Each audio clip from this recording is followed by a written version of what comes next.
Bienvenue au Bulletin des régions, une émission produite grâce à la collaboration de 20 télévisions communautaires autonomes associées à Cogeco. Bonne émission. Alors, qu'est-ce que ça évoque pour vous, le 5-10-15? C'est un espace absolument magnifique. C'était des belles professions dans ce temps-là? J'ai fait 40 ans, madame. Donc, je vois l'homme comme un arbre parce que l'homme prend racine comme l'arbre. Avez-vous l'impression qu'il y a une relève pour ça? Est-ce qu'il y a des jeunes qui vont... pour pas que ça se perde? C'est cette année que ça vaut vraiment la peine de venir au marché public. Ça représente une belle tradition, en fait, qui est un peu un porte-bonheur pour les pêcheurs.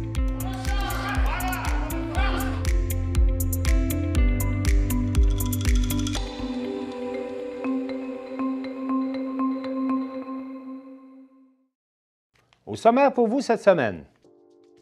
Dans le Bas-Saint-Laurent et la Gaspésie, on se concerte pour réduire la pollution créée par l'industrie du textile. La CEF de la Matapédia vous rappelle que c'est le temps de préparer votre déclaration de revenus. À Forestville, comme partout dans la francophonie, les écoliers participent à la dictée PGL.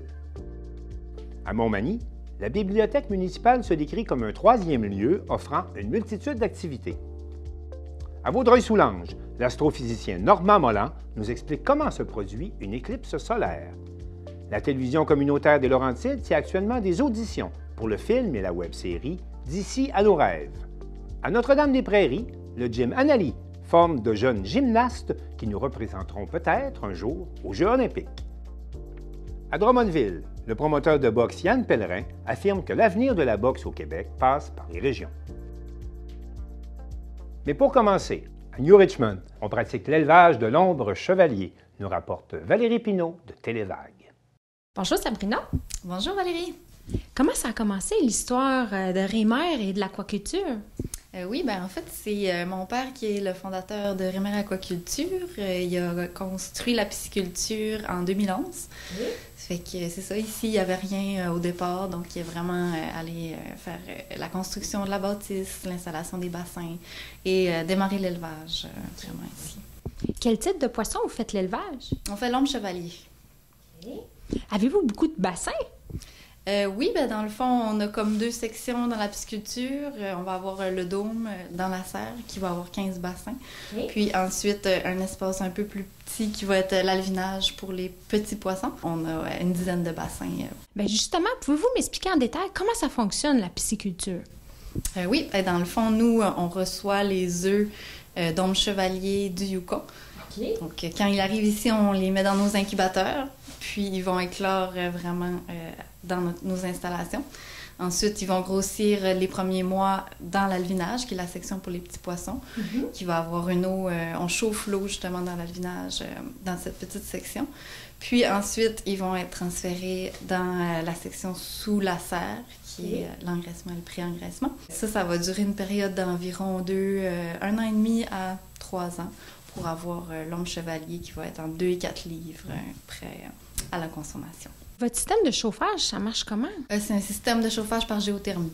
L'eau que vous utilisez, c'est-tu l'eau de l'aqueduc? Non, c'est de l'eau qui est de puits souterrains qui sont alimentés par la rivière La Petite Cascapédia, ici à New Richmond. Est-ce que l'eau est constamment en circulation? Oui, l'eau est constamment en circulation dans les bassins. On va réutiliser une grande partie de notre eau, justement, là, par souci d'éco-responsabilité. Les poissons vont manger une moulée qui est une moulée éco-responsable, faite à partir d'ingrédients choisis par le fournisseur qui ont le moins d'impact possible sur l'environnement pour la durabilité. Vous êtes acquéri des mangeoires spéciales, je crois, hein? Oui, c'est ça. Récemment, là, dans les dernières années, on a fait l'acquisition des nouvelles mangeoires qu'on dit presque intelligentes, là, qui sont vraiment contrôlées par des ordinateurs. Donc, les techniciennes et les techniciens en aquaculture vont aller entrer les données pour chaque bassin, ce que les poissons vont manger de façon journalière et hebdomadaire. Puis, l'ordinateur va envoyer les signaux aux mangeoires pour que ça soit distribué. La moulée va tomber justement sur un disque qui tourne, puis qui va lancer la moulée de façon égale dans tout le bassin pour que les poissons puissent manger selon le volume de poissons qu'il y a dans le bassin réel. Combien de tonnes de poissons vous produisez par année? 50 tonnes de poissons, oui. Oh, quand même! Oui. La température de l'eau dans l'alvinage pour les bébés est à 12 degrés. C'est comme plus chaud. Puis dans les autres bassins, c'est combien? On se situe entre 7 et 8 degrés Celsius, qui est quand même assez stable là, durant toute l'année, étant donné que l'eau provient des puits souterrains. Puis est-ce que vous ajoutez de l'oxygène aussi dans l'eau? Oui, dans le fond, on fabrique notre oxygène sur place ici, avec des générateurs d'oxygène, puis ensuite c'est distribué dans chaque bassin pour les poissons. Pour la pisciculture, vous avez aussi une usine de transformation. C'est quoi les spécificités de l'installation? Au départ, on était quand même assez manuel dans notre usine, mais au fil des années, on a acquis plusieurs équipements là, qui nous ont permis d'être plus automatisés, si on peut dire. Ça fait que dans le fond, là, quand on reçoit le poisson de la pisciculture, on va les viscérer, dans le fond, enlever les viscères.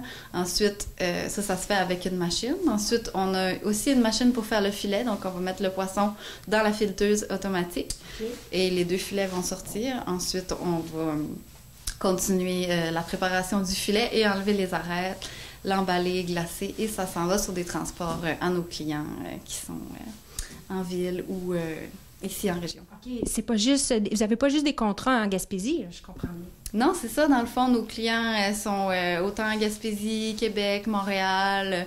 On a déjà aussi regardé pour aller un peu plus loin, mais la demande, je dirais qu'au Québec est très bonne. Les gens veulent manger des poissons locaux, éco-responsables. Ça fait que c'est des choses qui nous rejoignent bien quand même. Ça fait que... Oui, puis vous êtes beaucoup éco-responsables, je crois, hein? Oui, c'est important pour nous, dans notre vision, là, de réduire notre impact sur l'environnement le plus qu'on peut, là, d'où plusieurs éléments de la pisciculture, comme notre production d'oxygène sur place, le fait que nos bassins sont tous vraiment situés à l'intérieur, ça réduit le contact avec les potentiels dangers extérieurs, la nourriture éco-responsable des poissons. On travaille beaucoup sur ce volet-là. À part l'usine de transformation puis l'aquaculture, vous avez en complément une poissonnerie, hein? Oui, c'est ça. On a une poissonnerie sur place, là même la pisciculture. Est-ce qu'elle est ouverte 7 jours sur 7? Oui, ouverte 7 jours sur 7 à l'année. Okay. Combien il y a d'employés à Rémer? C'est variable selon la période de l'année. Là, je dirais entre 10 et 15 employés. Quand même. Ouais. Bien, merci beaucoup. Merci à vous.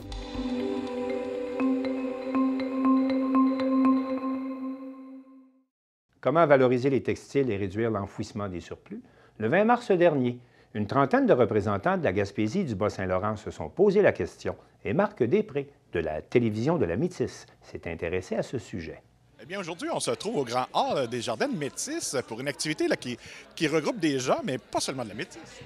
Non, effectivement, c'est à l'échelle là, du territoire de la Matanie, Matapédia, Métis et Rimouski-Neigette. Mais on aborde même des enjeux là, qui ont trait à la région du Bas-Saint-Laurent, donc en matière du secteur textile. En fait. Parce que c'est ça, donc à ce moment-là, on sait que la matière textile, c'est un sujet là, qui touche vraiment tous les secteurs de la province et même d'ailleurs à ce moment-là. Donc, on a ressenti un besoin de faire un événement pour en jaser. Effectivement, parce que justement, on sait que c'est une des plus grosses sources de pollution au Québec. C'est ça, Recycle Québec, ça fait partie de leur priorité dans les prochaines années, justement, de cibler la pollution, en fait, reliée au textile. On sait que les bois de CRD, la construction, rénovation, démolition, c'est une grande priorité, et les textiles. Donc, dans les prochaines années, il va y avoir plus en plus de projets qui vont émerger pour valoriser ces surplus textiles-là qui se retrouvent à l'enfouissement. Et à ce moment-là, donc aujourd'hui, comment ça se déroule? C'est qu'on émet des idées, on a vu les gens écrire tantôt des post-it. Oui, exactement. En fait, c'est un atelier qui se veut d'idéation, de maillage aussi entre les acteurs de la filière textile sur notre territoire. Donc, il y a des représentants ici des friperies, du secteur du lin, de fabrication de vêtements. Des designers. Des OBNL qui réutilisent en fait des surplus textiles, qui le transforment en d'autres objets, par exemple des sacs, des serviettes de table, etc. Donc, toutes ces personnes-là sont venues ici aujourd'hui pour contribuer à la recherche de pistes de solutions pour mieux valoriser nos surplus textiles sur le territoire.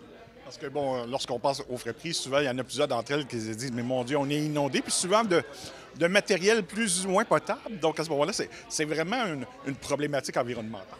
Définitivement. Puis on parle aussi d'information, sensibilisation, éducation aussi dans le cadre de cette journée-là aujourd'hui. Là. On informe du problème, puis on sait que c'est ça, ce ne sera pas nécessairement les friperies qui vont avoir le rôle de tout valoriser les surplus. On veut aussi qu'il y ait de la sensibilisation, de l'information, de l'éducation à la base pour réduire à la source la quantité de textiles qui se retrouvent à l'enfouissement et indirectement dans les friperies. Donc, est-ce que les gens... Vous considérez que les gens sont conscients de cette problématique-là? Vous parlez des citoyens, je pourrais pas dire. Francis se questionne. Moi, je crois pas pour l'instant. Je pense qu'il y a un gros travail, puis les friperies le nomment aussi, en fait. Là. Ils disent on est inondé parce que c'est ça, les gens consomment énormément, puis c'est ça, apportent le problème aux friperies. Eux doivent gérer ce problème-là. Fait que je ne crois pas qu'à l'heure actuelle que la population générale soit sensibilisée sur cet enjeu-là. Effectivement, je pense qu'il y a peut-être un peu de sensibilisation au niveau de la consommation puis de la surconsommation. On apprenait entre autres aujourd'hui que le mois de mars, c'est le mois de la détox vestimentaire. Donc, il y a quand même des citoyens qui commencent à se conscientiser puis à dire comment réduire ma consommation de vêtements. Ça, c'est une chose. Mais effectivement, ce que les friperies nommaient tout à l'heure, c'est qu'elles se retrouvent avec une quantité là, phénoménale de vêtements parce que les gens, évidemment, vont porter ça à la friperie, se disent, bien, je m'en départis de façon responsable, mais il y a beaucoup de ces vêtements-là qui ne peuvent pas être traités, qui ne peuvent pas être gérés par les friperies et qui finissent à l'enfouissement. Donc, d'un sens, c'est une bonne chose parce que les gens participent. Par contre, on n'est pas vraiment conscient nécessairement de... Mais ça crée un problème. C'est ça. Exactement. Donc, à ce moment-là, sûrement que la journée d'aujourd'hui sert à trouver des solutions aussi, mais est-ce que déjà vous les dirigez vers des pistes ou les gens sont vraiment là pour explorer? Bien, c'est ça. On a nommé des pistes à l'échelle globale de recyclage. Qu'est-ce qui se fait, les idées qui sont en train d'émerger en recyclage de textiles. C'est bien, mais c'est ça, on veut vraiment agir au niveau local avec qu'est-ce qu'on a, parce qu'on sait que des fois, c'est des investissements lourds pour faire du recyclage. Fait qu'on veut que les solutions émergent, en fait, des participants ici, de dire voici nos surplus, voici ce que nous, on peut faire avec notre expertise. Puis on veut aussi amener les gens à réfléchir comment est-ce qu'on peut produire nos textiles aussi en région, non seulement utiliser des textiles de deuxième vie, mais comment est-ce qu'on pourrait nous-mêmes produire nos textiles et devenir autonomes au niveau régional, au niveau de la filière textile. Et trouver, bon, on parle souvent de deuxième transformation. Peut-être la deuxième étape pour les gens, c'est justement de retourner vers les friperies, mais à ce moment-là, donc, même trouver une solution encore plus lointaine. C'est ça, c'est difficile à l'heure actuelle de parler de solutions parce que les gens sont en train d'y travailler en ce moment. Tout à l'heure, là, ils vont revenir en plénière et ils vont partager les pistes de solutions qui auront émergé de leur travail en sous-groupe et on verra donc qui prendra la balle au bon pour une ou l'autre de ces idées-là. Et on souhaite en fait que ces idées-là, justement, trouvent preneurs pour développer un projet qui va être structurant, un ou des projets ou des initiatives structurants pour le milieu et dans une optique de concertation aussi de tous ces beaux acteurs-là là, qui voient qu'ils sont interreliés, qu'ils ont intérêt en fait à travailler ensemble autour de ces questions-là. Et bon, aujourd'hui, ils participent donc les cibles et aussi les SADC à ce moment-là. Donc, vous pouvez aider justement les gens à trouver des solutions. Effectivement, on accompagne les entreprises en fait, sur le territoire du Bas-Saint-Laurent pour implanter des stratégies d'économie circulaire avec eux. En fait, on travaille comme il y a eu des exemples d'initiatives inspirantes ce matin, de couturières volantes, où on parle de Maison Le Puy qui veut implanter des procédés pour valoriser leurs propres textiles, pour créer des nouveaux produits qui pourraient remplacer des produits neufs, en fait. Fait que nous, en fait, Synergie Bas-Saint-Laurent et les SADC, on veut accompagner ces entreprises-là pour aller plus loin dans leurs idées et puis cibler des opportunités d'affaires, pour les aider justement à développer leurs organisations. Donc, on est vraiment dans une optique d'accompagnement, mais les idées émergent du milieu. On est là, nous, pour catalyser les opportunités, pour créer des moments où est-ce que les gens se rencontrent et discutent et échangent et imaginent ensemble des pistes de solutions. Et à ce moment-là, est-ce qu'il y a quand même une échelle d'horizon ou de date butoir pour réussir à mettre en place des choses? Bien, on a discuté ce matin d'horizon 2050, mais je ne suis pas sûr qu'on discute. Là, aujourd'hui, en ce moment, on veut juste faire émerger des projets. Puis c'est ça, on va accompagner les entreprises à leur rythme. En fait, là, on ne s'impose pas d'échéance suite à cet événement-là. Et quand même une bonne participation. Sûrement qu'on est très heureux de ça. Oui. Donc une belle trentaine d'organismes d'entreprises des 4 territoires là, qui sont présents ce matin. Bien, on va avec plaisir faire le suivi de ces idées qui sortiront, émergeront, et puis on verra ce que ça pourra apporter pour la région et pour l'environnement aussi. Merci. Merci, Marc. Merci.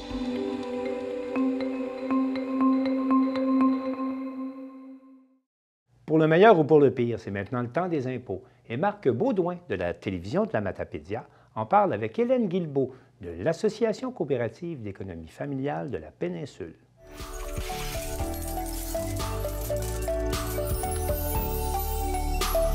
Je retrouve Hélène Guilbeault, la directrice de l'ASIF. Bonjour Hélène! Bonjour! Donc, on parle des impôts. Ah oui. On s'en revient chaque année. Ah oui. C'est stressant, la mauvaise période des impôts. C'est juste de savoir, j'ai-tu tous mes papiers, j'ai-tu toutes mes affaires. Ouf, à un moment donné, ça peut même nous empêcher de dormir. Oui, bien là, c'est ça. Puis on s'entend, on est déjà suffisamment stressé par nos finances ces temps-ci, donc on pourrait se sauver ce stress-là. Fait que, oui, effectivement, de se poser la question, est-ce qu'on a tous nos papiers? À la base, c'est important de valider nos relevés d'emploi, sont-ils tous là? Hein? C'est la première, la première chose très, très, très, très, très importante à savoir. Donc, si on a eu plusieurs emplois durant l'année ou quoi que ce soit, de valider qu'on a vraiment l'ensemble de nos relevés, donc nos T1 et nos T4, notre relevé 1, pardon. Bien, pour se rassurer là-dessus, on pourrait se faire une liste. Ben oui. Tu sais, qu'on reprend chaque année, c'est les mêmes papiers, puis là, on coche. Ça, je l'ai reçu. Ah, lui, je l'ai pas reçu. Exactement. Puis je dis ça de même, mais sur notre site web, il y en a une. Ah, c'est parfait. Fait qu'il y a toujours des moyens de dire, de s'enlever le stress d'avoir à toujours penser à tout ça. Exactement, exactement. Puis aussi, bien, si, exemple, on a fait des cotisations à des REER ou des trucs comme ça, bien, c'est important d'avoir ces papiers-là aussi. Parce que les REER, il faut le savoir, quand on cotise à des REER, bien, ça diminue notre revenu imposable. Donc là, c'est intéressant, on peut avoir un retour d'impôt à ce moment-là. Donc, c'est important de pouvoir les indexer. Et aussi, bien, ce qui est important de savoir, c'est qu'on peut mettre aussi la première partie de l'année 2024. Oui, c'était là ma question, parce qu'à un moment donné, ça vient mêlant, parce qu'ils nous envoient les 30 premiers jours de l'année, les restants de l'année. Qu'est-ce qu'on peut mettre? Qu'est-ce qu'on ne peut pas mettre au niveau des REER? On a toujours la possibilité, durant la première partie de l'année, donc les 30 premiers jours de la nouvelle année, de pouvoir réduire notre charge fiscale d'une certaine façon en cotisant dans des REER. Donc, ça va nous permettre de diminuer notre revenu d'imposition si on pense qu'on n'a pas assez payé d'impôts, des trucs comme ça, ou qu'on a eu des revenus supplémentaires qui ont fait en sorte que, on va peut-être avoir une facture d'impôt, bien, on peut aller chercher un retour d'impôt de cette façon-là en cotisant dans nos REER. Donc, c'est le cas des fois quand les gens ont des bonus de fin d'année ou des trucs comme ça qui arrivent juste le 31 décembre. Donc, c'est dur à ce moment-là de se planifier et de dire « Oh, OK ». Donc, ça nous permet, durant les 2 premiers mois de l'année en cours, de pouvoir faire là, la petite magie fiscale. Mais autrement, il y a d'autres choses qu'on peut aller chercher. Donc, les gens qui sont à loyer, bien, ne pas oublier d'aller mettre les relevés 31. Donc, ça, c'est le propriétaire du bloc dans lequel on réside qui va nous fournir nos relevés 31. Et avec ça, bien, on va pouvoir aller chercher un crédit au niveau du provincial. Ce qu'on appelle l'impôt foncier. C'est pas ça qui est écrit non. dessus? Non? Non, l'impôt foncier, ça, c'est vraiment au niveau des gens qui ont peut-être des revenus, okay. des revenus locatifs. Là, à ce moment-là, ils vont pouvoir mettre leur charge d'impôt foncier pour réduire tout ça. Mais lui, il va chercher à aller chercher vraiment notre crédit au niveau provincial là, de la solidarité. Donc, c'est quand même très intéressant d'aller chercher tout ça. Donc, on a des guides pour faire notre liste, pour savoir si on a tous nos papiers. Oui. Un autre souvent stress, des fois, c'est les dates. Parce qu'on a des dates limites à respecter. Et puis, ça c'est stressant. Ça, c'est stressant. Effectivement, c'est toujours stressant. Donc, on s'entend, ultimement, il faut respecter le plus possible la date. Mais bon, on en fait des rapports d'impôts qui datent des années et des années en arrière. Il n'y a personne qui nous tape sur les doigts si on fait ça en retard. C'est qu'il y a des frais d'intérêt. Si on doit de l'argent, bien, il va y avoir des frais d'intérêt qui vont être calculés sur l'argent qu'on doit. Si, par contre, on en reçoit, ce qui est le cas de la majorité des gens qui font des rapports d'impôts, on s'entend, là. La plupart des gens reçoivent des crédits d'impôt. Bien là, à ce moment-là, malheureusement, le gouvernement, lui, il ne nous donne pas d'intérêt. Hein? S'il nous doit de l'argent, sort, il ne nous paiera pas d'intérêt dessus, malheureusement. Mais c'est sûr que l'idéal, c'est toujours de respecter les dates pour éviter les problèmes. Oui, c'est ça. C'est toujours plus facile de cette façon-là. Et dans des cas de doute, bien aussi, on peut faire affaire avec un comptable. Il y a quand même des possibilités de faire nos rapports d'impôt de façon autonome à la maison, avec des logiciels en vente libre ou disponibles gratuitement ou à faible coût sur le web. On a d'ailleurs une capsule de formation aussi sur notre site web pour aider les gens. Hein? Parce que, veux pas, des fois, ça peut être long si on va voir un comptable. Des fois, les listes d'attente. Des fois, on n'a pas toujours les moyens de se payer un professionnel non plus. Donc, là, il y a un autre stress. J'ai pas les moyens de me payer un professionnel. Je suis pas nécessairement capable de faire. Y a-t-il d'autres y a-t-il d'autres soutiens qu'on peut avoir? Bien si oui, on il y a n'a pas des ces moyens? organismes aussi dans le secteur qui offrent des cliniques d'impôts, en fait, là, pour permettre aux gens de pouvoir bénéficier là, d'impôts à faible coût. Donc, ici, dans la région de la Matapédia, effectivement, là, il y a une clinique qui existe. On peut avoir un soutien. Oui. C'est pas évident non plus de faire ça tout C'est seul. pas Même si évident. on a un guide, puis on a les logiciels, c'est pas... Mais sauf que les logiciels sont quand même bien faits. Aujourd'hui, on fait juste rentrer nos montants dans les cases, puis ça se fait tout seul. Je l'ai déjà essayé, puis c'est magique, là. Exactement. Puis, tu sais, ils nous posent plein de petites questions. On a juste à y répondre. C'est quand même assez simple. Il ne faut juste pas paniquer. Hein? C'est souvent ça là, qu'on a peur. Mais tant et si longtemps qu'il n'est pas envoyé en bout de ligne, on n'a pas de raison de paniquer. Et si, exemple, dans le cas qu'on fait soi-même son rapport d'impôt et que, justement, bon, on reçoit un crédit, puis que, tu sais, on est comme pas sûr, parce que ça peut arriver. Hein? Moi, je l'ai fait moi-même, mes rapports d'impôt, puis bon, ça arrive que je peux faire des erreurs ou des trucs comme ça. Ça arrive à tout bon humain de faire des erreurs. Donc, si, exemple, on reçoit un crédit, bien, dépensez-le pas, ce crédit-là. Laissez-le de côté. Hein? Donc, parce que si, exemple, on a fait une erreur, puis finalement, bien, on doit le rembourser, le crédit, bien, au moins, il ne sera pas dépensé, puis on n'aura pas besoin de se mettre dans le pétrin, là, ultimement, là, dans l'année en cours. Oui, souvent, parce que quand on reçoit de l'argent, on peut dire, dès que vous recevez le rapport d'impôt, payez-moi. On a cette option-là. Fait qu'on se fait payer tout de suite. Mais après ça, il y a la révision du rapport d'impôt. Fait qu'il peut y avoir des changements qui sont apportés. Et ça arrive souvent. C'est souvent des montants qui sont réajustés par le gouvernement. C'est des montants qu'on n'a pas, nous, nécessairement, qu'on n'a pas accès. Qu'on n'a pas, exactement, qu'on n'a pas nécessairement calculé parce qu'aussi peut-être qu'on n'a pas obtenu ça par courrier ou peu importe. T'sais, on a peut-être changé d'adresse, on n'a pas eu toutes nos informations fiscales. Donc, ça fait en sorte que, bon, oui, peut-être ça va débalancer le rapport d'impôt en bout de ligne à la fin de l'année. Fait que toujours attendre que la révision soit faite. Oui, exactement, exactement. Quand on a reçu notre avis de cotisation, généralement, ça dit que tout est réglé, tout est canné, donc tout est beau. Fait qu'on ne dépense pas. Si, exemple, on a le retour d'impôt tout de suite, on ne le dépense pas. Par contre, si on a une facture d'impôt à payer, à ce moment-là, oui, on la paye tout de suite. Et à ce moment-là, si, exemple, il y a un changement, bien là, le gouvernement va nous rembourser. Parce qu'il faut savoir que si on ne la paye pas tout de suite, bien là, il y a des frais d'intérêt qui se calculent automatiquement. Donc, c'est quand même important de pouvoir régler le solde rapidement là, pour éviter des frais jetés à la poubelle. Hélène, merci beaucoup encore pour aider les gens à passer une période des impôts là, avec la tranquillité. Merci. Merci.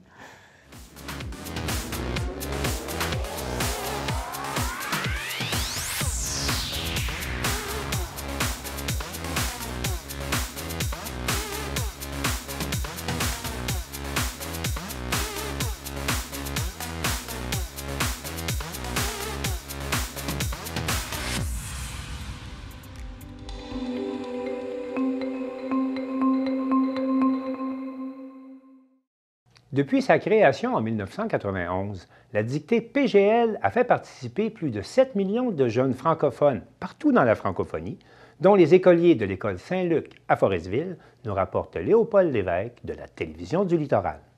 Désormais reconnu dans la francophonie et salué par la communauté enseignante en Amérique du Nord et en Afrique, ce projet a mobilisé plus de 7 millions de jeunes des deux côtés de l'Atlantique depuis sa création en 1991.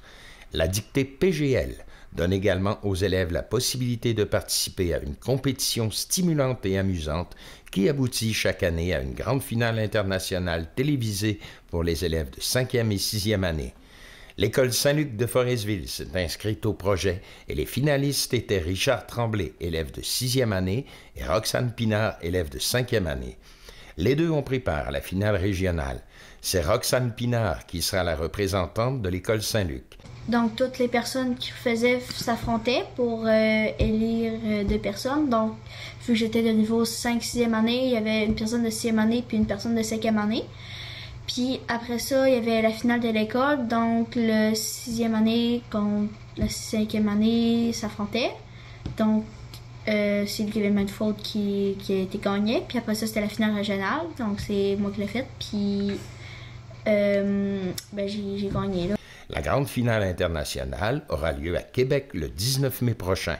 Rappelons que la Fondation a comme objectif de favoriser le sentiment d'appartenance et le rayonnement dans la francophonie en partageant chaque année un projet avec plus de 300 000 jeunes provenant du Canada, des États-Unis, de la Côte d'Ivoire, de la Guinée, du Maroc et du Sénégal.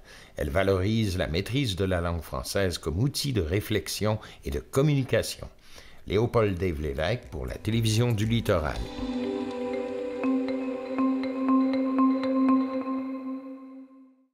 À Montmagny, Marie-Ève Lamonde de CEMA TV s'intéresse aux multiples activités et services offerts par la Bibliothèque municipale. On retrouve nos passionnés de lecture. Les passionnés de lecture connaissent bien sûr la Bibliothèque de Montmagny qui existe depuis maintenant une dizaine d'années. On va en apprendre davantage en compagnie de Jean Beaulieu qui est membre du conseil d'administration. Bonjour Jean. Bonjour Marie-Ève, je suis content de te retrouver ici à la Bibliothèque. C'est un bel endroit. Mais c'est un bel endroit, puis c'est difficile à croire, mais je sais qu'il y a encore des Magny-Montois qui n'ont même pas mis les pieds dans cet endroit-ci qui est absolument merveilleux. Enfin, ça sera peut-être une bonne occasion d'essayer de les convaincre de venir faire un petit tour, ne serait-ce que pour voir les lieux. Oui, absolument. Puis il y a beaucoup de choses qui se passent ici. On pourrait peut-être parler justement, qu'est-ce que c'est la bibliothèque en tant que telle? En plus de, ben oui, ça loue des livres, mais en dehors de ça. OK. Bien, un rappel rapide, la bibliothèque, c'est un fait municipal. Ça appartient à la municipalité, à la ville de Montmagny, qui gère l'édifice, les infrastructures en général, qui s'occupe aussi également d'assurer la permanence, de payer les salaires des gens qui sont en permanence ici. Puis, la ville est propriétaire de la collection de tous ces beaux livres ici qu'on a à la disponibilité des gens. Et le fonctionnement général, ça marche grâce à une patente qui s'appelle la corporation. OK? Ça a été fait. La corporation, elle a deux missions. La première, qui est la mission de toutes les bibliothèques, c'est le prêt des documents. C'est le prêt du livre, surtout. Alors, pour faire ça, pour assurer ce fonctionnement-là, c'est sûr que ça prend quelque chose. Ça ne marche pas tout seul. Alors, ça marche avec des bénévoles. On a la chance ici de travailler avec un grand groupe, plusieurs dizaines de bénévoles qui, chaque semaine, vient et assure plusieurs choses. Le service au comptoir, le prêt du livre, les retours, puis tout ce qui a accès à ça, mais qui font aussi le classement, parce que vous êtes en mesure de comprendre que pour qu'on se retrouve là-dedans, il faut vraiment gérer le classement. Puis, et aussi qui vont s'assurer de l'entretien minimum des livres, parce que je pense qu'il faudrait voir, là, je n'ai pas les derniers shows, il faudrait voir le directeur Jocelyn pour confirmer, mais on est une des bibliothèques qui prend le plus soin de sa collection. Nos livres sont en bon état, puis on s'assure de les bien faire, bien, ça prend du monde pour faire ça. Fait que ça, c'est le premier volet, la première chose qui a rapport à la bibliothèque, la première mission. Puis la deuxième mission, qui est, à mon point de vue, tout aussi importante, c'est l'animation. On a des beaux lieux, on a des belles choses ici, c'est vraiment beau, mais on s'assure de l'animer pour vraiment être capable de plaire à la population puis offrir des services, puis ça, peu importe l'âge. On a juste ici à côté le coin jeunesse où il y a de l'animation, des rencontres scolaires qui se font ici. Il y a l'heure du conte, il y a en plus, ça c'est pour les jeunes, il y a des ateliers pour des personnes plus âgées, sur l'informatique, par exemple, sur peu importe, il y a eu tellement de conférences, tellement de choses que je vais avoir de la misère à nommer. Si vous voulez voir qu'est-ce qui s'en vient, là, le site de la bibliothèque, c'est facile à trouver, Bibliothèque de Montmagny. Vous allez voir les prochaines activités, les prochaines conférences. Donc ça serait le deuxième gros volet qu'on a, nous autres, c'est d'animer ce qu'on va appeler, nous, tu as peut-être entendu le terme, le troisième lieu. Oui, ça veut dire quoi, ça, le troisième lieu? Bien, c'est ça. C'est que le premier lieu, ce serait ta maison, ta famille, tout ça. Le deuxième lieu, c'est ta job ou les études pour les gens qui sont à l'étude. Puis le troisième lieu, ce serait un endroit comme ici à Montmagny où tu peux venir, tu peux t'asseoir tranquillement et lire, mais tu peux venir échanger, tu peux venir participer, apprendre, faire toutes sortes de choses. C'est l'essence même du troisième lieu. Alors, pour animer le troisième lieu, évidemment, ça prend de l'argent. Et voilà. Là, on va amener. On est un peu chanceux parce que, bon, au niveau du directeur ici, tout ça, on a quelqu'un de dynamique qui a entrepris plusieurs choses. On a réussi à faire des campagnes de levée de fonds qui ont été vraiment très pertinentes puis qui nous ont aidés pour l'animation. Je pense que les plus connus, c'est sans doute les expositions Riopelle. Ça, c'est bien, sauf que c'est du ponctuel. C'est pas récurrent, ça ne nous assure pas un avenir. C'est juste que ça nous aide. Puis il y a aussi des clubs sociaux qui nous aident avec, comme l'heure du compte, ces choses-là. Il y a des grandes institutions qui viennent nous aider. Puis il y a des entreprises publiques qui nous sont venues, pas le public, pardon, privées, qui viennent aussi mettre un bon petit coup de main. Mais malgré tout ça, c'est pas suffisant. Donc, on a une chose qu'on a développée qui s'appelle les Amis de la bibliothèque. Alors, les Amis de la bibliothèque, c'est quoi? Bien, c'est toi, c'est moi, c'est tous les citoyens de Montmagny qui peuvent, pour un petit montant de 10 $, obtenir une petite carte qui va, nous donner du financement, puis, eux, certains avantages. Bon, les avantages, le premier, le plus évident, c'est que si vous êtes résident de Montmagny, cette carte-là vous donne le droit de venir à l'Assemblée générale. En passant, l'Assemblée générale, ça s'en vient. Ce sera le 23 avril, le mois prochain, à peu près dans un mois. Et ça vous donne donc ça et l'opportunité de voter puis de dire votre mot sur les grandes orientations. Ça, c'est la première chose. Puis, en ayant cette carte-là, à tous les ans, on fait tirer un panier, un grand panier, une grosse boîte de livres, c'est une valeur d'environ 500 $. C'est commandité par Marquis. Alors, c'est parmi tous les amis de la bibliothèque, on fait ce tirage-là, qui est très prisé. Il y a d'autres petits avantages connexes, comme les arts avec les arts de la scène, puis la maison Sir-Étienne Pascal Taché. Mais le principal avantage de vous impliquer en tant qu'ami de la bibliothèque, c'est que vous nous donnez un coup de main à assurer toute l'animation puis le maintien de ce qu'on appelle le troisième lieu. Et ça, c'est un montant qui peut devenir annuel. On peut le redonner annuellement. Voilà. Ça, c'est quelque chose, c'est 10 $ pour un an. Puis en passant de ce temps-ci, le 10 $, ça fait bien, ça fait 10 ans. Fait que c'est 10 piastres pour 10 ans. C'est un beau thème, non? Donc 10 $, puis c'est ça, c'est renouvelable annuellement, mais vous pouvez, il y a sur le site encore là, vous pouvez faire d'autres dons. À l'étage supérieur, il y a une grande baie vitrée, puis vous allez voir si vous venez à la bibliothèque, il y a des noms de citoyens qui sont là. C'est des gens qui ont jugé que la bibliothèque méritait un petit plus, puis qui ont donné un montant de 100 $, puis ils ont leur nom qui est dans la vitre. Là. Il y a possibilité d'y aller pour d'autres dons en allant visiter le site de la bibliothèque. Et tout cet argent-là, ça va vraiment pour les activités, là. Ça ne va pas pour les salaires. Ça ne va pas pour les salaires. C'est pas quelque chose qu'on ramasse pour la ville, c'est quelque chose pour la corporation, pour l'animation. Ça, c'est important de bien le comprendre. Vos taxes municipales, ils vont payer pour le maintien de la bâtisse, ils vont payer pour les salaires, ces choses-là. Mais tout ce qui est le reste, l'animation, tout ça, il faut le financer. Puis ça vient à partir de nos petites campagnes de levée de fonds, ça vient des dons des amis de la bibliothèque, puis du support qu'on a des organismes locaux comme les clubs sociaux que je disais tantôt, puis certaines grandes institutions. On a parlé rapidement de l'Assemblée générale annuelle tout à l'heure. Il y a des postes d'administrateurs qui sont en vote en élection cette année. Oui, comme à tous les ans, là, on a un roulement au niveau des administrateurs. Les mandats sont généralement de 2 ans. Alors, tout le monde est bon comme moi, là. Moi, ça fait longtemps, mais les mandats se renouvellent et oui, il y aura des possibilités d'appliquer. Je vous réfère encore une fois au site de la bibliothèque. Vous allez voir dans la mission de la bibliothèque, vous allez pouvoir avoir un lien, poser ma candidature pour être... Puis voilà, c'est avec l'achat de la carte, vous avez le droit, en tant qu'ami de la bibliothèque, de faire partie de l'Assemblée puis de vous présenter à un poste d'administrateur. Jean Beaulieu, bien sûr, les gens de Montmagny sont invités à la bibliothèque. Ils peuvent avoir leur carte gratuitement. Puis les gens de l'extérieur, ils ont le droit de venir faire un tour quand même. Oui, il a le droit de venir faire un tour quand même. En ce moment, c'est un service qui est offert, qui est donné à l'ensemble des gens de la région. Merci beaucoup, Jean Beaulieu. Ça m'a fait plaisir. Alors, bien sûr, on vous invite à passionnés de lecture à venir faire votre tour ici à la bibliothèque de Montmagny.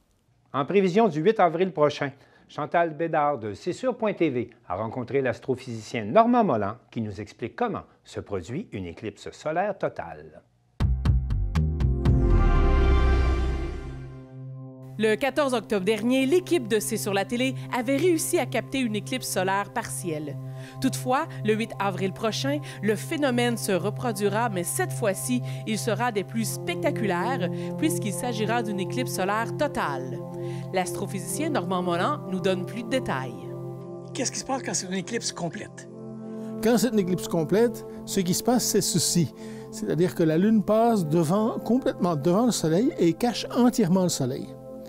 Alors, des fois, la Lune est trop près de la Terre et on ne voit plus du tout le Soleil.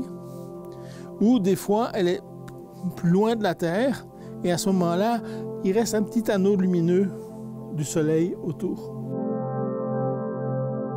Les éclipses, c'est très variable, mais il y a un moyen de les calculer. Les astronomes connaissent bien la méthode, mais ce n'est pas un calcul simple.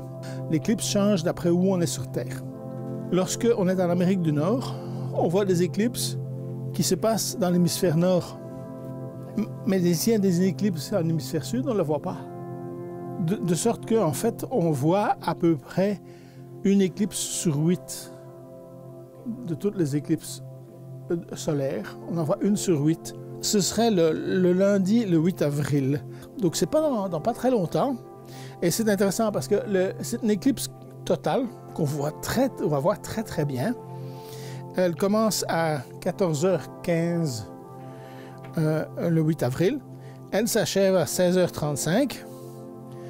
Et la totalité, le moment où le Soleil est entièrement caché par la Lune, ce moment-là est aux alentours de 15h27. La totalité va durer quand même quelques minutes, en l'occurrence à peu près 3 minutes. Et pendant ce temps-là, il va faire très noir. La dernière, la précédente, qu'on a eue à Montréal, c'était en 1932. Les gens étaient au courant, il y a des gens qui ont été voir, il y a même des photos qui sont... Si on va voir dans les musées, on trouve encore des photos prises à cette époque-là. Mais celle à Québec, les gens étaient beaucoup moins chanceux. Parce que la dernière qui a eu lieu à Québec, c'était en 1379. Okay. Il n'y avait pas grand monde pour prendre des photos.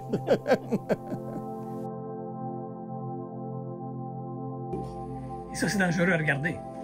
Dans tous les cas, si le Soleil est dans le champ de vue, même en partie, c'est un truc qui est très dangereux pour la vue. Il faut employer des verres foncés ou il faut employer un truc classique qui consiste à projeter en fait l'image. Par exemple, à l'aide d'un miroir de poche, on projette l'image du Soleil sur un mur. Un simple miroir de poche permet du fond du jardin, par exemple, d'envoyer la lumière du Soleil, on l'envoie vers le mur de la maison, et on va voir au mur de la maison, non pas un carré qui est le miroir de poche, mais on va voir l'image complète du Soleil. Et ça peut être tous les jours, on voit une image complète du Soleil, on voit même les taches solaires dessus. L'équipe de C'est sur la télé tient à rappeler qu'il ne faut pas regarder le Soleil directement sans protection adéquate. Cela peut entraîner de graves problèmes jusqu'à la perte partielle ou totale de la vue.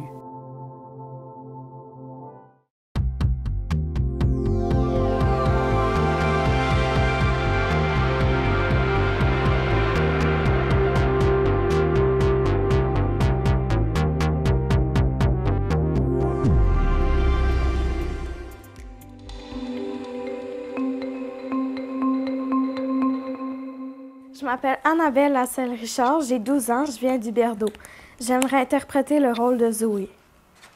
Je m'appelle Palina, j'ai 14 ans et aujourd'hui je vais interpréter le rôle de Sophie. Ce que nous venons de voir, ce sont des extraits des auditions que tient actuellement la télévision communautaire des Laurentides qui va réaliser un film et une web-série qui s'intitule « D'ici à nos rêves ». Et j'ai le plaisir d'en parler avec Dean Brisson, le directeur général de la télévision communautaire des Laurentides. Dean Brisson, bonjour. Salut, Martin. Est-ce que vous pouvez nous expliquer de quoi il en retourne une télévision communautaire qui produit un film? Qu'est-ce que vous nous préparez? Bien, c'est dans le cadre d'un appel d'offres de projet qui a été soumis l'année passée dans le cadre de la santé, de la culture pour la santé des jeunes de 12-18 ans. Okay. Alors, il y a eu un appel d'offres provincial et nous avons proposé un scénario qui a été accepté. Il y a 3 organismes qui ont été acceptés dans les Laurentides sur 47 demandes acceptées au Québec. Et donc, vous vous apprêtez à tourner un film qui portera sur quoi? Le scénario du film vient d'une pièce de théâtre qui a tourné pendant 15 ans dans les salles de spectacle et dans les écoles et tout ça. Pendant une quinzaine d'années, il y a eu 4 distributions différentes sur 15 ans. Et quand l'appel d'offres est arrivé, moi, j'ai immédiatement allumé sur ce scénario-là parce que c'est les mêmes thèmes, c'est les mêmes enjeux qu'il y a 30 ans. C'est assez impressionnant, là. Tu sais, tu lis le texte, puis tu fais comme, OK, ça n'a pas changé tant que ça, c'est les mêmes enjeux. On rajoute aujourd'hui des enjeux plus de psychologie, de détresse psychologique, mais qui étaient les mêmes il y a 30 ans dans le scénario. Donc, on prend le scénario de la pièce de théâtre et on l'adapte en moyen-métrage avec la participation des jeunes qui vont être choisis pour le projet, qui vont aussi participer à l'écriture des textes, à reformuler les expressions, les thèmes. Mais vous avez choisi... On comprend que c'est une pièce qui parle des thèmes qui concernent des adolescents, mais vous avez choisi également d'offrir la chance à des jeunes acteurs qui seraient peut-être en tout début de carrière. Là. Ce que vous recrutez, ce sont des jeunes de quel âge à quel âge actuellement? De 12 ans à 18 ans. Écoute, j'en ai des frissons juste à penser ce qu'on a vécu samedi. Il y aura une autre série d'auditions, mais de voir ces jeunes-là arriver tout fragiles, tout nerveux avec leurs parents et tout ça, puis ensuite venir faire un petit extrait en audition, ça a été des plus touchants de voir que il y a plein de jeunes qui sont talentueux, créatifs, qui veulent réussir, qui veulent faire ça dans la vie, tu sais, qui veulent faire ce métier-là. Fait que c'est très touchant. Certains, pour la plupart, c'était une première audition.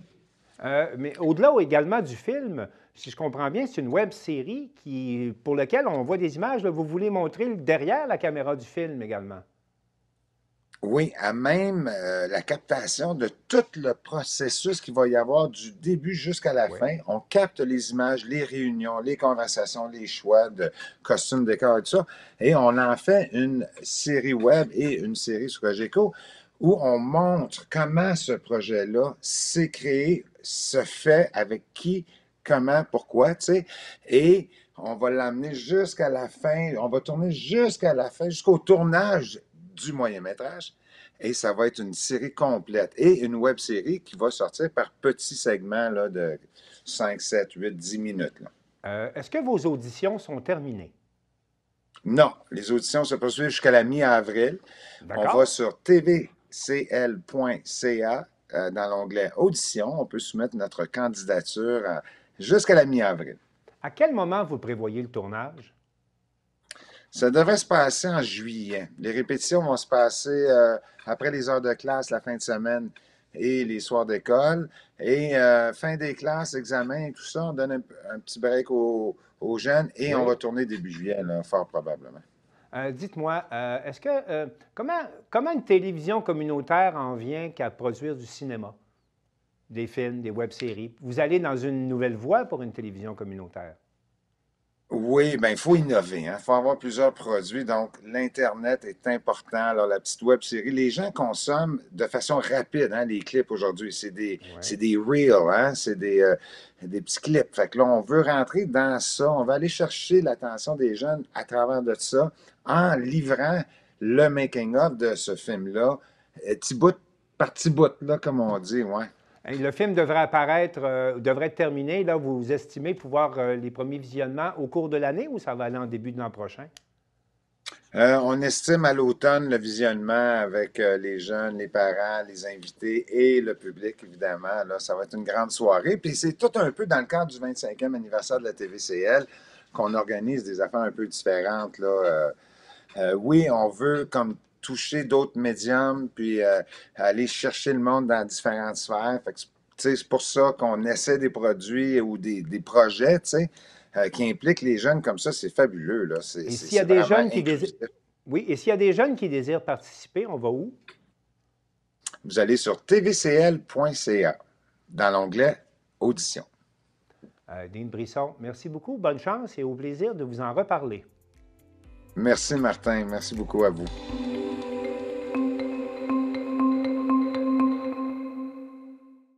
Daniel Yvon de CTRB s'est rendu à Notre-Dame-des-Prairies rencontrer de jeunes gymnastes qui rêvent de Jeux olympiques. C'était quoi votre première idée de faire un club de gym? Principalement pour nos filles. On était 3 actionnaires au départ et 3 gymnastes. Donc. 3 gymnastes déjà qui avaient déjà fait de la compétition, des choses comme ça. Exactement. Puis vous vouliez vous implanter à Joliette, vous avez dit qu'il y a un besoin pour ça. Exact. Et toi, c'était ça aussi? Oui, également. Moi, j'étais entraîneur de gymnastique depuis longtemps. Donc, je me suis associée au projet, puis on a démarré le club. Ça fait combien d'années que vous êtes ici? C'est notre 8e année. Hein? Oui, 8e année déjà. Oui. Et l'intérêt a été tout de suite, quand ça a commencé? Oui, ça a très, très bien été. D'année en année, on a doublé notre clientèle, puis jusqu'à arriver à la pandémie. Moi, c'est ça. Jusqu'à temps qu'elle... les jeunes, c'est beaucoup de jeunes filles, j'imagine, c'est plus rare des garçons, malheureusement. Quand même beaucoup. Ah oui? Oui, oui, dans les groupes de plus petits, on a quand même, peut-être quoi, un 15 15 de garçons. C'est quoi leur motivation? Ils viennent essayer, puis ils s'aperçoivent qu'ils aiment ça. C'est quoi qui fait qu'une jeune fille ou un jeune homme décide de venir faire de la gymnastique en 2024? Bien, pour bouger, principalement, nous, dans le fond, on donne des cours, on commence à 1 an. Donc, on commence tout petit avec les parents-enfants, et on va jusqu'à la compétition, mais on donne des cours jusqu'à environ 15-16 ans. Il y a du récréatif et il y a du compétitif. Dans nos cours de récréatif. Les garçons sont dans le récréatif. Le compétitif est réservé pour les jeunes filles. Ah, OK, les jeunes filles. Oui. Bien, je vois aussi que vous faites des camps de jour, vous faites des activités, des fêtes, quelqu'un qui veut faire de l'initiation. De qu'est-ce qu'on a vu des communiqués de presse, vous réussissez bien dans ce que vous faites. Dans le sens, vous avez eu des jeunes, même de Berthierville et tout, qui ont des bons records, oui, des beaux résultats. Des belles performances, oui, c'est oui, ça. Oui. C'est beaucoup de travail? Oui, les jeunes filles s'entraînent 5 heures par semaine. Donc, on a différentes catégories qui vont de R2 à R6. Vous allez m'expliquer c'est quoi R2 et R6? Moi, je veux savoir c'est quoi. Donc, on se spécialise, nous, en régional. Et puis, c'est une échelle, tout simplement. R2, R3, on évolue et on peut augmenter comme ça jusqu'à R6. Les gymnastes performent dans la même catégorie toute l'année.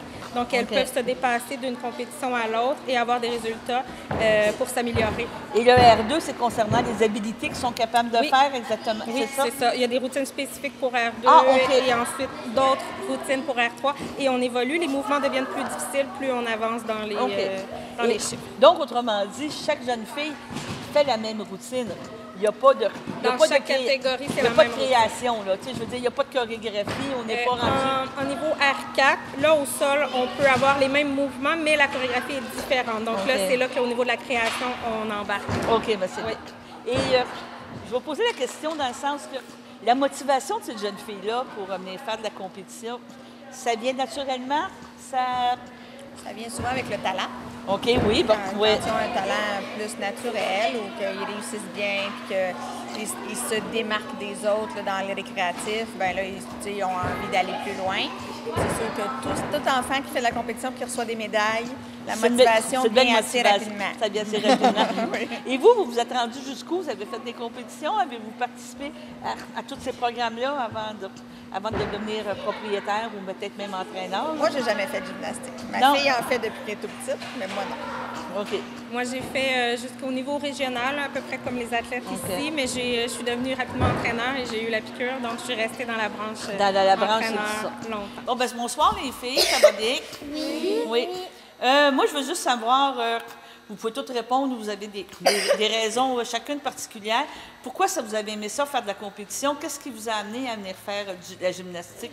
Bien, parce que je trouve que c'est un sport quand même individuel, qu'on peut s'améliorer tranquillement tout seul, mais quand même, on a le soutien de toute l'équipe. Bien, c'est aussi, après les compétitions, toute l'équipe, on s'encourage, on se dit bravo, puis ça, je trouve que c'est très motivant. Une belle esprit d'équipe.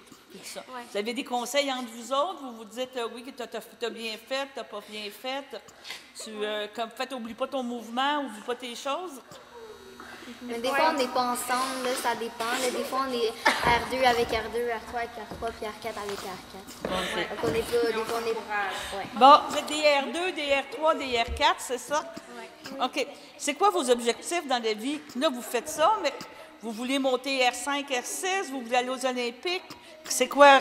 Oui, aux Olympiques. Tu vas aller aux Olympiques? Oui. OK. Moi, je voudrais aller jusqu'au national pour représenter mon pays. Ah, c'est bien ça. Puis ça, il faut que tu travailles fort pour faire ça. Très, très fort. Mais est-ce que tu penses que tu as la capacité, tu as la volonté de le faire? Ben, moi j'aimerais ça, mais je sais pas. Ben, il faut avoir la volonté, il faut travailler. On a d'autres objectifs, Juliette? Moi, j'aimerais ça aller à plusieurs challenges des régions. OK. Tu aimerais ça aller faire ça. Est-ce que ça vous apporte beaucoup dans votre vie de faire de la gymnastique? Oui. La confiance en soi, à l'école, se concentrer, des choses comme ça? Oui, il faut vraiment... Non, t'as pas laissé?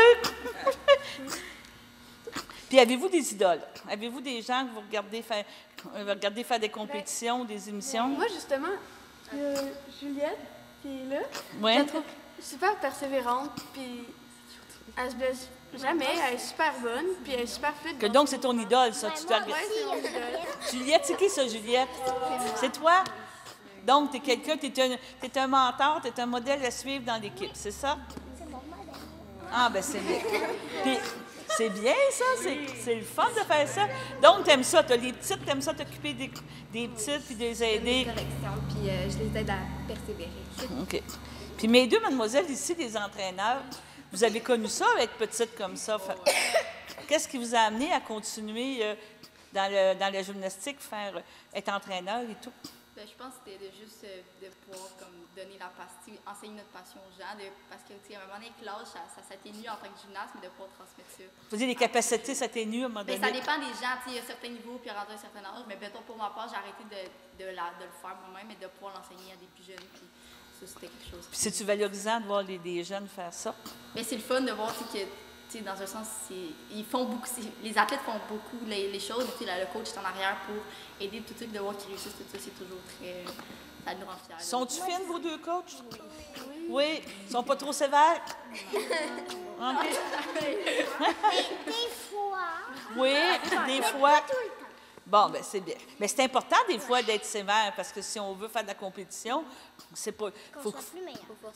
Faut qu'on soit quoi? Plus meilleur. Plus meilleur, tu as bien raison. Puis vous, mademoiselle, avez-vous des idoles? Avez-vous des gens que vous regardez? As-tu une idole? Elle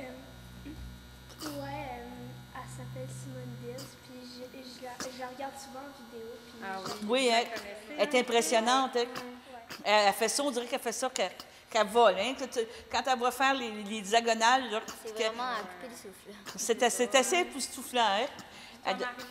Qu'est-ce que tu aimes dans la gym? Moi, qu'est-ce que j'aime dans la gym, c'est qu'on peut participer ensemble, on peut se faire persévérer, puis on s'entraide entre nous. En tout cas, je vous félicite, les filles. Vous êtes très bonnes, on vous a regardé aller. Moi, je ne serais même pas capable de faire la moitié. Même pas le corps. Même marcher, je ne serais pas capable de faire comme vous faites. En tout cas, bonne chance, puis bonne compétition. Merci. Le boxeur originaire de Baie-Saint-Paul, Sébastien Butch Bouchard, a livré un combat épique le 23 mars dernier à Drummondville. L'équipe de TVCO y était. Ils ont préparé un reportage sur le combat, mais ils nous rapportent également un entretien avec le promoteur Yann Pellerin, qui croit fortement que l'avenir de la boxe au Québec passe par les régions.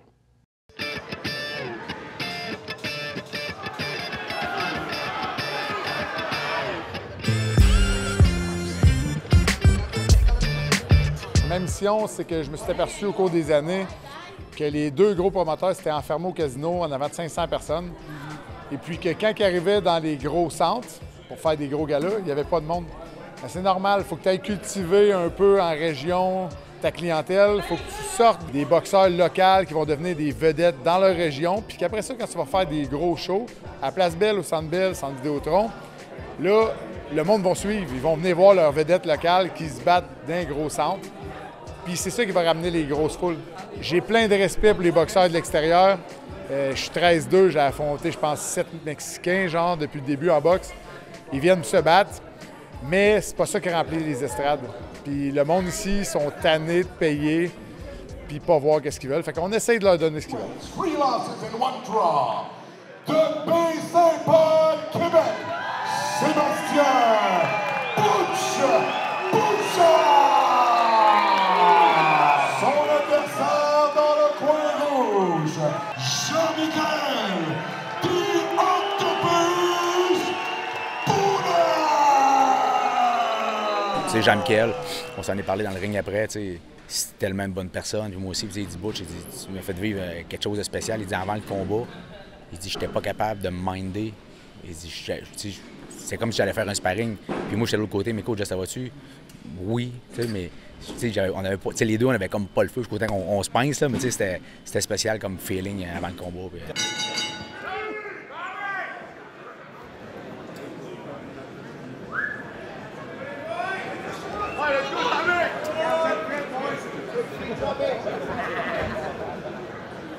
Lève tes mains, Jimmy!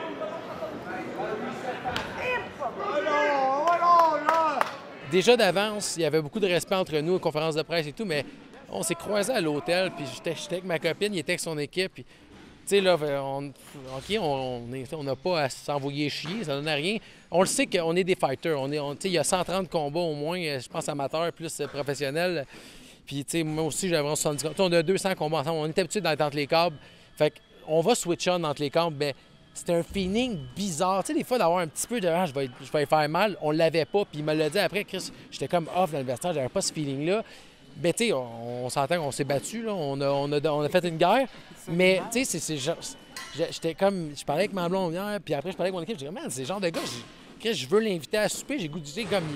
Il m'inspire confiance. Je suis comme tabarnak, c'est weird.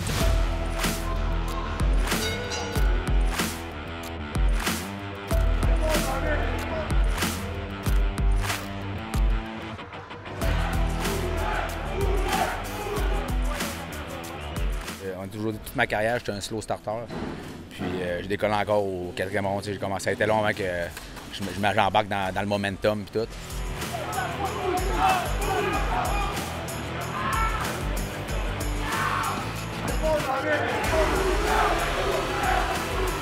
C'est ça. Écoute, j'ai me manqué un round. On l'a vu, le scoring, il manquait 1 ou 2 rounds. Puis c'était un combat serré.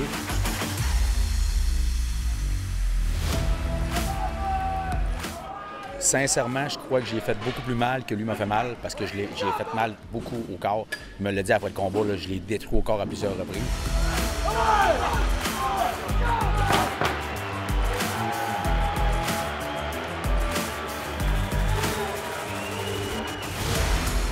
Je pense que Sébastien est arrivé avec un plan de match aussi différent que je m'attendais. Il travaillait en counter-puncher au début, puis il frappait vraiment fort. Ça m'a surpris. Genre, tu sais, je l'ai vu boxer dans un combat, puis j'ai jamais eu cette impression-là. Puis là, je pense qu'il s'était préparé d'une certaine manière, puis tu sais, ça m'a obligé à le respecter, puis ça m'a empêché de travailler autant en combinaison que je voulais. On voulait le saisir, le filer. On pensait peut-être être capable de le battre à cette distance-là. Puis à un moment donné, on a vu qu'il manquait toujours un pouce. On appelle ça X-arrière en boxe. Toute fois que j'y allais, il réussissait à faire son X-arrière. Il me manquait toujours quelques pouces. Fait que là, on a dit qu'il va falloir mettre de la pression offensive.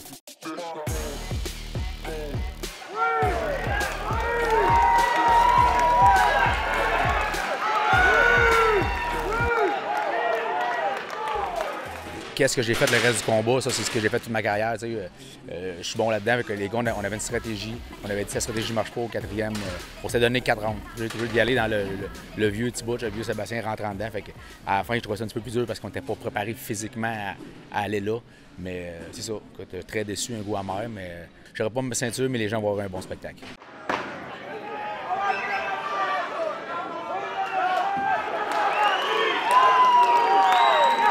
Est-ce que tu commençais à manquer de gaz? On dirait qu'une année, tu tombes sur un cruise control. Au 6e round, mon coach m'avait dit, c'est moi qui t'ai supposé te coller ton round-off, mais j'ai pris un round-off à un moment donné, puis j'ai vu Sébastien arriver enragé, prêt. J'ai vu son body language, qu'il s'en venait pour se battre. Puis là, j'ai accepté de perdre le round. J'ai travaillé pareil en fin de round, mais au début, je faisais qu'il va s'épuiser, puis je vais essayer de le pogner, de le pincer en counter-punch une fois, il fait mal. Je vais pas essayer de le outboxer ce round-là.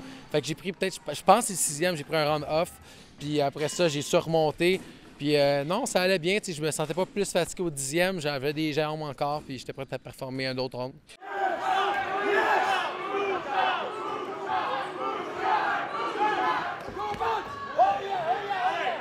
Je suis content, soulagé. Je veux dire, je vis la pression de. Si je perds, on va dire que je suis vieux, que j'ai 41 ans, puis que je finis. Fait que, c'est comme toute une pression que je me mets indirectement, puis que je sais que c'est ça la réalité, que genre, je vais me faire dire, même si je fais un bon combat contre un bon adversaire comme Sébastien Bouchard, si je perds, on va dire que je finis. Fait que j'ai comme tout le temps cette pression-là. Fait que je suis comme obligé de performer. Faut que je sois fier, parce que c'est quand même mon premier 10 rounds. J'avais jamais fait de 10 rounds. Mon combat de championnat d'avant, je l'avais arrêté au 7e round. Donc, c'était mon premier 10 rounds complet. Fait que, ouais, je suis fier de ça.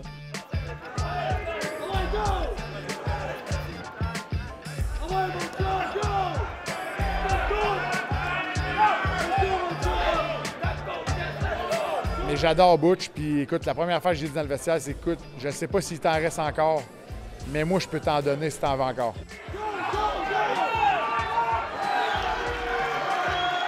On va décanter tout ça avec mon équipe. Là, 2 défaites de suite. On a un goût très amer. Honnêtement, ça a été mon camp d'entraînement, un des camps d'entraînement les plus difficiles de ma carrière. Les blessures, les enfants.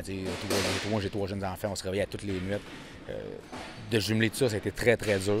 On l'a fait, je me suis blessé dans les épaules. J'ai des vieilles blessures depuis des années dans les épaules. Là, ça ressort tout le temps dans les fins de combat. C'est un entraînement très dur, mais écoute, on va voir ce qu'on s'en va avec ça, puis on voit la suite. Merci et félicitations. Merci à vous autres, les gars. Merci d'être venus.